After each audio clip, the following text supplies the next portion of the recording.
By the third week, word had spread. The room was overflowing. Students sat on the floor, on the windowsills, on each other's desks. The dean walked past, peered in, and raised an eyebrow at the crowd.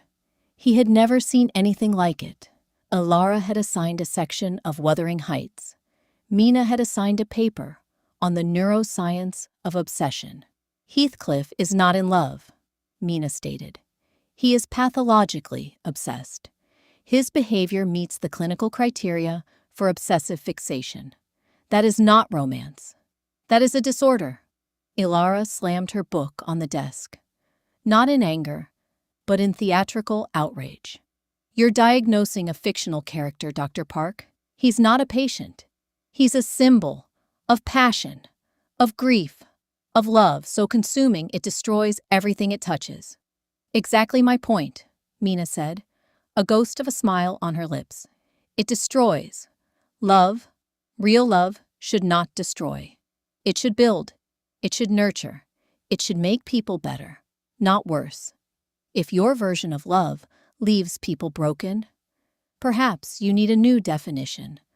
Love is not vain, because it is frustrated, but because it is fulfilled. The people we love turn to ashes when we possess them, as Marcel Proust would say. The room went silent. Elara stared at Mina. Something had shifted. This was not just academic anymore. And what would your definition be, Dr. Park? Elara asked, her voice softer now. What does love look like to you? Mina held her gaze. I am still figuring that out, but I am beginning to suspect it looks less like Wuthering Heights and more like showing up every day, even when it is difficult, even when you are afraid. Chloe, in the third row, circled the word showing up 3 times in her notes. Unbeknownst to either professor, the students had started a betting pool. The question was simple: would Dr. Voss and Dr. Park kill each other before the end of the semester, or would something else happen entirely? The odds were currently 2-1 in favor of murder. But a quiet girl in the back had placed money on they fall in love. Everyone laughed at her. She just smiled. It happened during a lecture on Keats and the nature of truth. Elara had written 3 questions on the blackboard before the class began. Is love an illusion or a fact waiting to happen? Is literature love or philosophy? Is love a fact or a philosophical matter? She turned to face the room. These are not rhetorical questions. I want you to sit with them. I want you to feel uncomfortable with them. Because the best questions are the ones that don't have easy answers.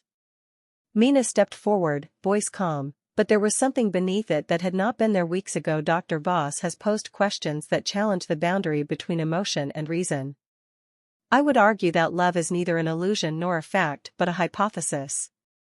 One that each of us must test for ourselves. Every day. With every choice we make. By the 5th week, attendance was perfect. Not a single absence. Not one. The seminar had become a phenomenon. Students who weren't even enrolled in the course were submitting forged ad-drop forms. The registrar's office was furious. The topic was self-deception and narrative identity. Elara had assigned the remains of the day. Mina had assigned a paper on cognitive dissonance. Mr. Stevens tells himself a story about duty and dignity, Elara said. He convinces himself that his life had meaning because he served a great man, but the great man was a Nazi sympathizer. His entire life was built on a lie, he told himself. Then the question, Mina said, is not whether we tell ourselves stories. We all do. The question is whether we have the courage to rewrite them when they no longer serve us. And what story have you been telling yourself, Dr. Park? Elara asked. The question was bold, intimate. The students felt like they were intruding on something private. Mina paused. Her dark eyes met Elara's hazel ones across the room. The air was thick. I told myself I did not need anyone, Mina said quietly. I told myself that logic was enough, that feelings were a weakness I could not afford. That story kept me safe for a very long time, but I am beginning to think it might be incomplete. Elara did not look away. And what would the new story be? I don't know yet, but I think I am ready to start writing it. The quiet girl in the front row, Priya, had tears in her eyes. She was not the only one. The room went silent. The students felt it before they understood it. The air between the two professors was thick. Charged. Alive. In the third row, a student named Chloe leaned toward her friend Marcus. "Do you see that?" she whispered. "See what?" Marcus whispered back. "The way they're looking at each other. That's not academic debate. That's something else." Chloe smiled. "I told you. I put money on them falling in love. You put money on them killing each other. That was before. I changed my bet." Another student, Priya, leaned in from the row behind. "They're not even arguing anymore. They're building something. Together.